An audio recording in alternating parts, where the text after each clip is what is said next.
and welcome to this week's LOLC Securities Weekly Market Roundup. I am Tharadu Amarasekara. And I am Megara Vijayamana. This is the sound of profitability.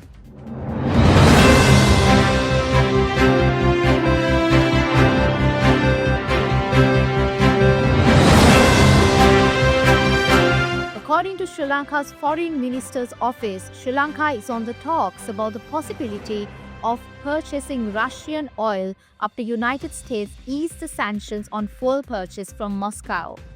The US issued a 30-day waiver for countries to buy sanctioned Russian oil and petroleum products stranded at sea. This is in a bid to stabilize global energy markets roiled by the Iran war waged by Washington and Israel. Sri Lanka's move came at a meeting between Sri Lanka's Foreign Minister Vijitha Herath and Russian Ambassador Levan S. Desgaryan, the Foreign Minister's Office stated.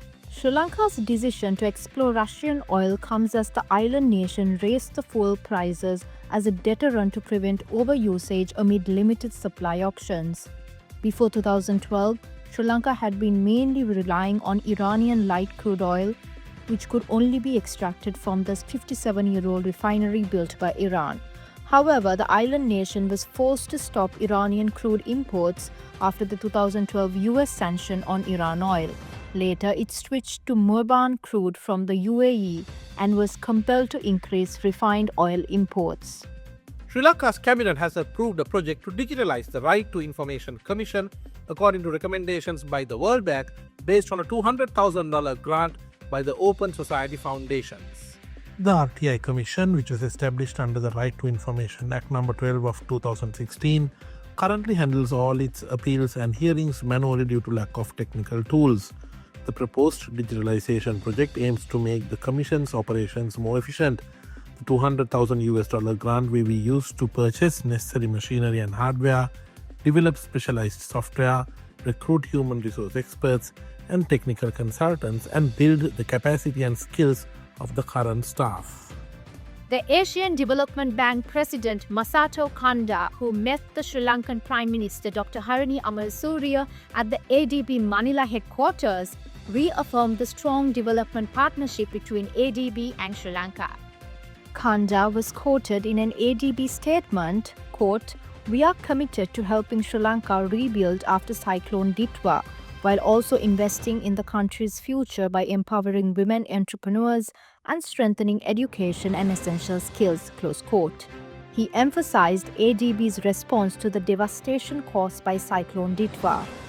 ADB is fast-tracking an emergency assistance loan to restore damaged infrastructure and support affected livelihoods, building on emergency financing already mobilized. Amarasuriya was the keynote speaker at ADB's International Women's Day event. ADB is ready to provide more than $1 billion annually to Sri Lanka from 2026 to 2029, according to the global lender. And now it's time for the corporate highlights.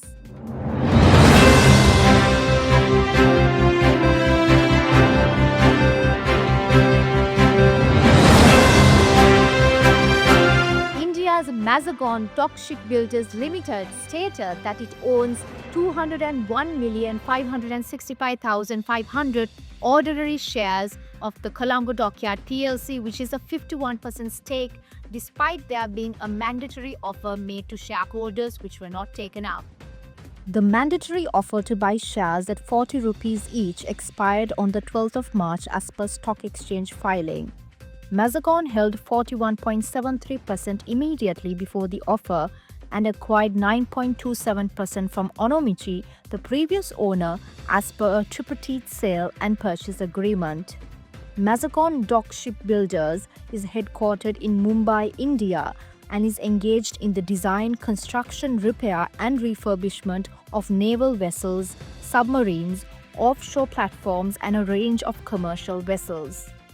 The Government of India is the company's largest shareholder, holding 81.22% of equity through direct holdings. John Keel's Hotels has sold their 98.39% stake in Candy Walk-in Limited, the company that owns Cinnamon Citadel, to the Lavish Leisure of the Daddy Group for 2.77 billion rupees.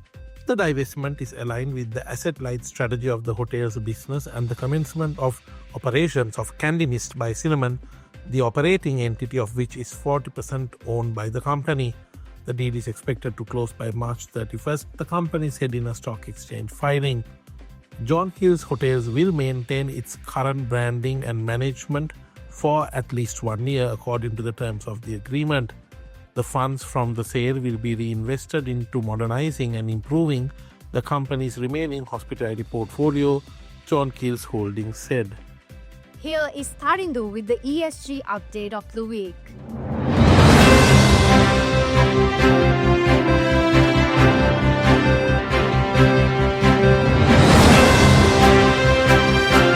News in the ESG sector, the Cabinet of Ministers has approved 14 recommendations given by a committee set up post-cyclone Ditwa to make Sri Lanka more climate resilient. These include 7 recommendations for strategic research and system development and 7 recommendations for implementation and monitoring. Cyclone Ditwa impacted approximately 2.3 million people and has estimated to have caused economic damage of $4.1 billion. Considering the cyclone as a climate stress test, a committee was set up afterwards to make recommendations on moving away from a response and recovery reactive framework to a science-based resilience proactive framework. Here's Megara with the international update of the week.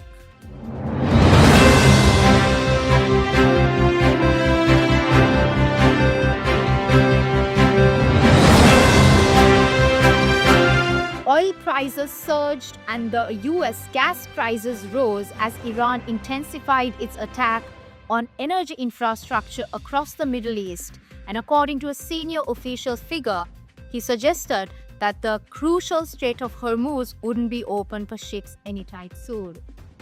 In a televised interview, Iranian parliamentary speaker Mohammad Bakr Kalibaf said the Strait of Hormuz remained under threat because of the American and Israeli presence in the Gulf region. Iran's fresh attacks on energy infrastructure have added to worries about global oil and natural gas supply. The UAE suspended operations at its Shah natural gas field outside Abu Dhabi following a drone attack. A separate drone attack caused a fire at the key Emirati oil port of Fujairah, while an Iraqi oil field also came under attack. Crude oil prices remain about 40% higher than before US-Israeli strikes on Iran, which prompted Tehran to choke off the Strait of Hormuz, ordinarily a conduit for around a fifth of global oil and liquefied natural gas supply. And that's it for this week's LOLC Securities Weekly Market Roundup. No matter what investment decision you make it with the right intent. We will see you in a brand new week.